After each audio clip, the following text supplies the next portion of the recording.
Hi everyone, welcome to today's episode where we are going to feature some of Chef Dave's fantastic sides here, and he's actually going to teach us how to make them. Is that right? Yes, I am. We have Chef Dave from Santa Fe, and now these are some of the items. I know that this one you serve at the restaurant. Right, we run the specials. Right, and this is fantastic. It's colorful, it's beautiful. And what is the name of it? It's a sweet potato hash. Sweet potato hash, and then we also have a little cornbread dressing. I love it, and you are going to teach us, and I'm so excited. Right. So let's just jump into it because I know it's going to take a little bit. So, and he has his mise en place all right in place. I love it. So very organized, and I think that's key when you're cooking. It is. Isn't it? You gotta have structure. No structure is gonna be falling down. Exactly, and I think it's one of those things where, I mean, obviously we don't mean that you have to be as perfect as this and don't feel that you have to, but it helps, and it helps you from maybe burning something too. Burning stuff. It helps you in cleanup too. Yeah, exactly. That's probably the main reason. Exactly. So, all right, so what are we gonna start with? We're gonna start with that. We're gonna get the cornbread stuffing. Okay, perfect. We're gonna start off, get your pan hot. Right, and we're just obviously TV land. Yeah, so chorizo sausage to start off in the pan. Oh, chorizo sausage, delicious. So now you want to cook this down. It's going to be a little bit oily. Okay, so right. You're going to stir it around. But what a great flavor it has to it. Yep. The only thing I remember is like when you cook this off, you got to take the husk off. The husk off. Oh, okay, gotcha. The casing part Absolutely, of it. So you get this going. So you need this like till it browns up, probably about maybe 2 minutes. Okay. Then you add your onions. The onions, yes. Throw that all in there. And just nicely small dice. Small dice. Because you want them bite-sized. Yep. You don't want big chunks in your stuffing. Yep. You want to be able to put it on your fork. Yes, so absolutely. if it doesn't fit on the fork, you really can't eat it. Exactly. All right, so then we mix that up. So you sweat the onions down with the chorizo. Then you got the next step is I got dry oregano, Anaheim peppers, and red bell peppers. Ah, so you mix that all up already. And that dry oregano versus the fresh oregano. Is it just more flavor? More flavorful, and it's actually, you're going to find it a lot easier in a lot of places. A lot, yes, absolutely. But if you use the fresh, you probably want to do it at the end. Smells so good. Okay, so there's a tip. So if you're going to use a dried, go ahead and use it in the cooking process. Right. If it's fresh, you want to use it toward the ends because there'll actually be more flavor there. Ah, very nice. All right, so using those fresh, use them towards the end, and it'll really get those aromatics out too. Right. So this is going for about 3 or 4 more minutes. So you got like 8 minutes into this whole process right now. And I know we're not actually cooking it, but it seriously smells so good. I love it. So you got this. Now you got your chicken stock. You can use your Swanson or whatever store brand you got. Just get the low sodium because you can control your own salt. Gotcha. Okay, good. So you take it and you just put it all in there. You can put a cup, half a cup, depending if you want it wet or dry. Right. And I kind of like mine dry though. Right. Yeah. So just about that's because I put gravy on it. So. Hey, there's nothing wrong with gravy. There's never nothing wrong with it. So you get this for like maybe 2 minutes. So you get the stock hot. Right. Then you take your cornbread. You can buy your own. You can go buy it from somebody else or whatever. Yeah. You just put that in. And honestly, it doesn't even have to. It doesn't even have to be fresh cornbread. No, so day old is better actually. Now this is my little mom tip. Is if you're at the grocery store and you see like the breads on sale, grab them because that's actually they're on sale because they're a day old and they don't sell that bread.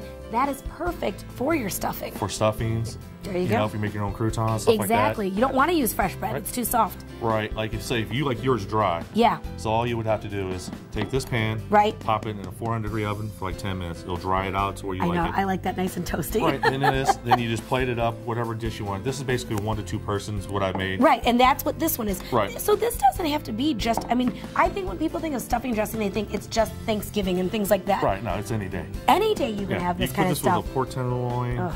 You can put it with anything. Anything. I must be really hungry. So you can make this like a day ahead, and all you gotta do is pop it in the oven to heat it back up. I love it. Awesome. That's a great tip. Now I'm really excited about this next one, which is the sweet potato hash. Yes.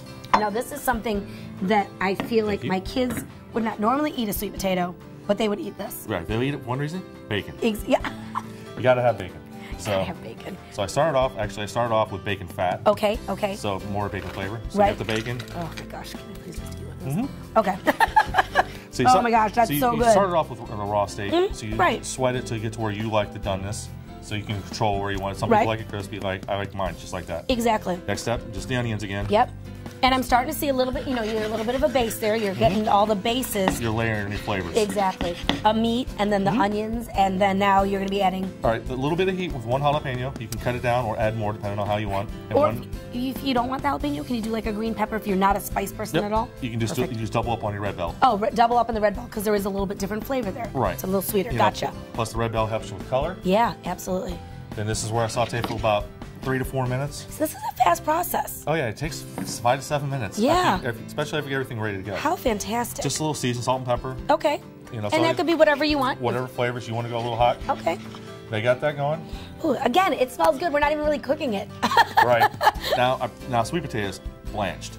Blanched. So you peel it, dice it up, blanch it in hot water for a couple minutes so it's soft or as you like. Absolutely. So you drain it off so you don't get no water splash back in the pan so you don't burn yourself. And because it'll pop back at you. Right. So or if you had some baked sweet potatoes, use the leftovers and cut it up. Yep, I love it. Or any potato you can swap out potatoes. It doesn't matter. I just like the color of the sweet potatoes. It's gorgeous. And again, it's a great source of vitamins, and it's something different that your kids might not normally eat, just a regular sweet potato. Right. And now you just turned it into something they can eat. Now the part where it'll help it out a lot at the end. It's this deliciousness. Just hit a little bit of honey. Oh, hello. Nature's sweetener. So now the kids are really like, oh yeah, it's done. It's done. But with natural, not added preservatives. And if you want to use the agave nectar. Yes, I love using that. That's my new sweetener. I love it. Oh yeah, especially in coffee. Yeah. And it's a lot better than the sugar. I love it. Now, okay, so we're finishing that up, and this is what you come up with. Right. Now, one thing that I really wanted to bring up is, now Dave is awesome here on TV, but he's even better in person. And with you can real flames with and stuff. Yeah, with the whole thing going on. Yeah. He's yelling and. I'm not yelling anymore. Maybe on my younger days. There you go. But yeah. Tell us about the chef's table real quick. Chef's counter. You know, you watch all the sautéed food, all the grilled stuff right in front of you. You can sit there and ask questions. You can ask 8 million questions about how to cook. It's really interactive. You can, if you don't know how to cook something, you're kind of curious, come ask me. Ask Austin's always there. One of us two are always there. As you're cooking their meal. Their meal. We can do the whole thing. So they sit there. It's almost like a bar, a bar situation, but it's not drinks. It's food. It's food, but you know you can still have your margaritas. Yeah, and then once you're done with the chef's counter, best thing is we got live music Wednesday through Saturday. Upstairs in the cantina, Ramon, who we've already had on the show, my first musical guest.